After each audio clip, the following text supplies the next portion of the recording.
Part 1. From San Francisco to London. When I was 27 years old, I worked in an office in San Francisco. I did my job well, and my future was promising. I was alone in the world, and I was happy. On Saturday afternoons, I didn't work. I sailed my little sailboat on San Francisco Bay. One Saturday afternoon, I sailed out too far. The strong afternoon wind pushed my sailboat out of the bay and into the Pacific Ocean. That night, when I had lost all hope, a small British brig saw me and took me on board. The brig was sailing to London. The voyage was long and stormy. I worked as a sailor to pay for my trip.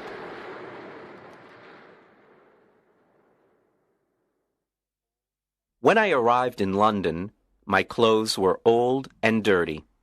I had only $1 in my pocket. With this dollar, I ate and slept for the first 24 hours. During the next 24 hours, I didn't eat and I didn't sleep.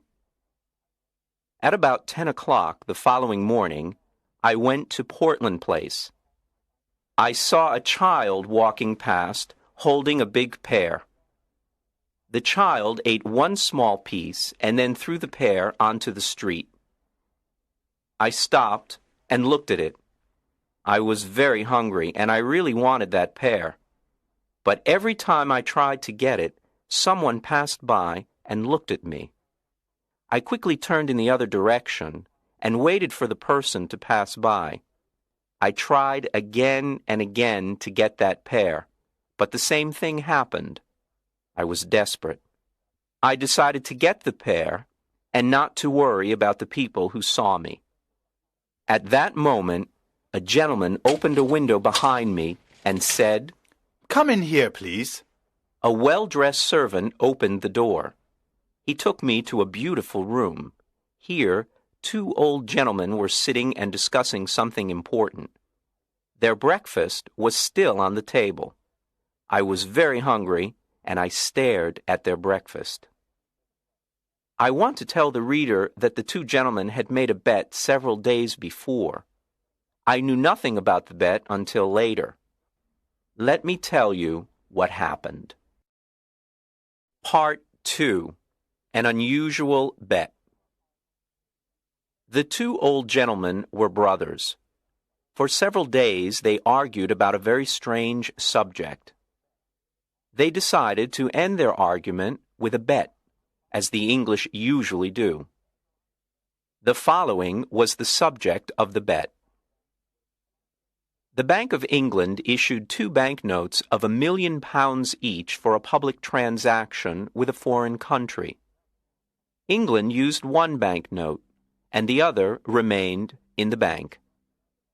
At this point, Brother A said to Brother B, "If an honest and intelligent stranger arrives in London without a friend and without money, except for the £1 million banknote, he will starve to death." Brother B answered, No, I don't agree. Brother A said, "If he goes to the bank or anywhere else to change this big note, the police will put him in prison. Everyone will think he stole it." They continued arguing for days until Brother B said, I'll bet £20,000 that the stranger will live for 30 days with the banknote and not go to prison. Brother A accepted the bet. He went to the bank and bought the £1 million banknote. After, he returned home and prepared a letter. Then the two brothers sat by the window and waited for the right man for the bet. They saw a lot of honest faces go by, but they were not intelligent enough.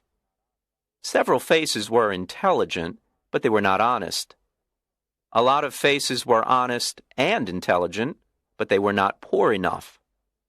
Other faces were honest, intelligent, and poor, but they were not strangers.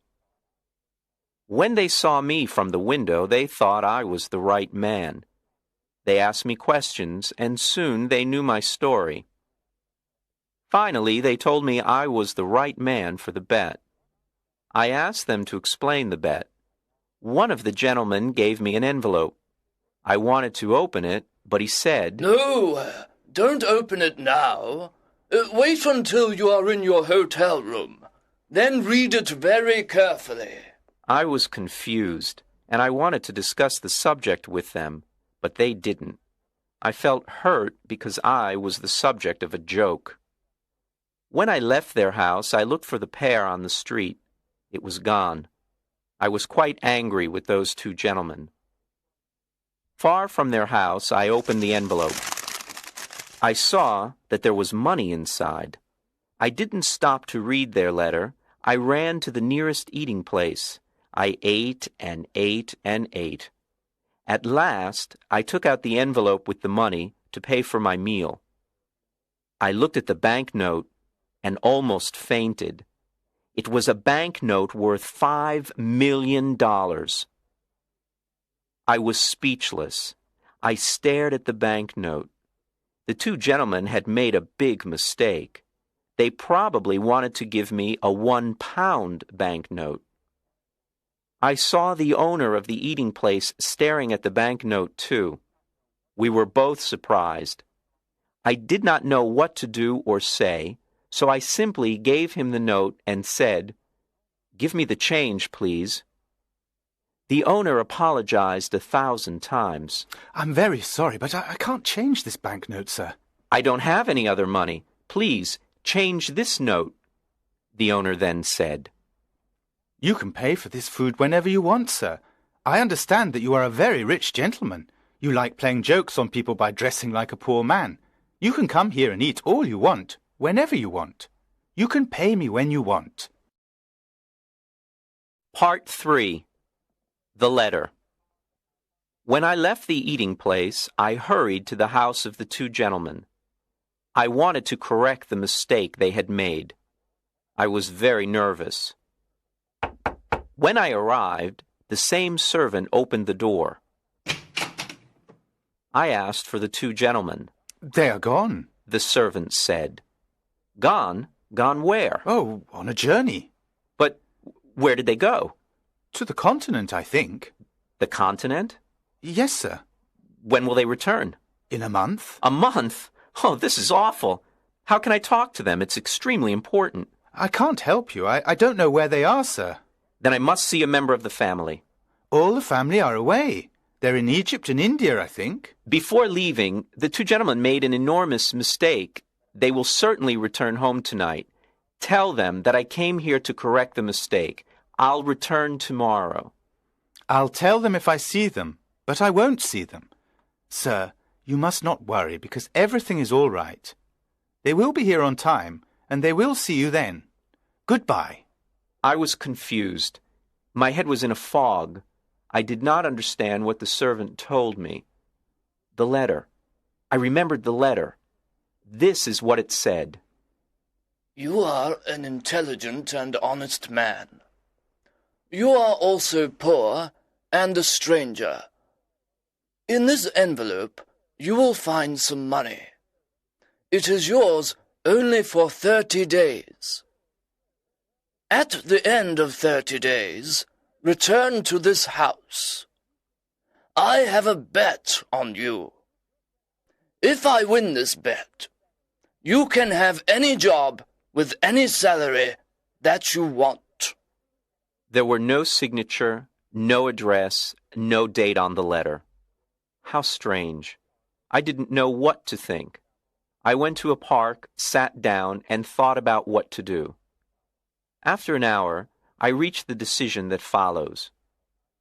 The two old gentlemen are playing a game that I don't understand. They are betting on me. But at that time, I didn't know anything about the details of the bet. If I go to the Bank of England to return the banknote, the bank will ask me lots of questions. If I tell the truth, no one will believe me. They will put me in an asylum. If I tell a lie, the police will put me in prison. I can't even give it to anyone because no honest person will want it. I can do only one thing. I must keep the bill for a whole month, and I must not lose it. If I help the old man to win his bet, he'll give me the job I want. The idea of an important job with a big salary made me happy.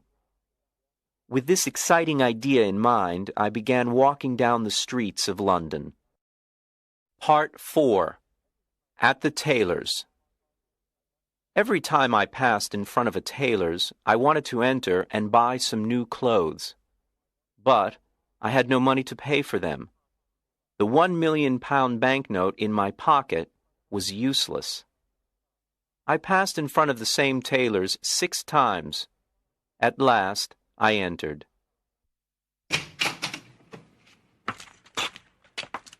I quietly asked if they had an old, unattractive suit that no one wanted to buy. The man I spoke to nodded his head, but he didn't speak. Then another man looked at me and nodded his head. I went to him, and he said, "One moment, please." After some time, he took me to a back room. He looked at several ugly suits that no one wanted. He chose the worst for me. I really wanted a suit, so I said nothing. It was time to pay. "Can you wait a few days for the money? I haven't got any small change with me." The man said, "Oh, you haven't? Well, I thought gentlemen like you carried large change." "My friend," I replied, "you can't judge a stranger by the clothes he wears. I can pay for this suit, but can you change a large banknote?" "Oh, of course we can change a large banknote," he said coldly. I gave him the banknote. He received it with a smile, a big smile that covered his face. When he read the banknote, his smile disappeared. The owner of the shop came over and asked me, What's the trouble? "There isn't any trouble. I'm waiting for my change." Come, give him his change, Todd, quickly. Todd answered. "It's easy to say, but look at the banknote." The owner looked at the banknote. Then he looked at my package with the ugly suit. Todd! He shouted. You're stupid! How can you sell this unattractive suit to a millionaire? Todd, you can't see the difference between a millionaire and a poor man. I apologize, sir. The owner continued. Please take off those things you are wearing and throw them in the fire. Put on this fine shirt and this handsome suit. It's perfect for you. Simple, but elegant. I told him I was very happy with the new suit. Oh, wait until you see what we can make for you in your size. Todd, bring a pen and a book. Let me measure your leg, your arm. I didn't have a moment to speak. The owner measured me. Then he ordered his tailors to make me morning suits, evening suits, shirts, coats, and other things. "But, my dear sir," I said, "I can order all these things only if you change my banknote, or if you can wait a while before I pay you." Wait a while? I'll wait forever. That's the word. Todd, send these things to the gentleman's address. Let the less important customers wait. "What's your address, sir?" "I'm changing my home. I'll come back and give you my new address," I replied. Quite right, sir, quite right. Let me show you to the door, sir.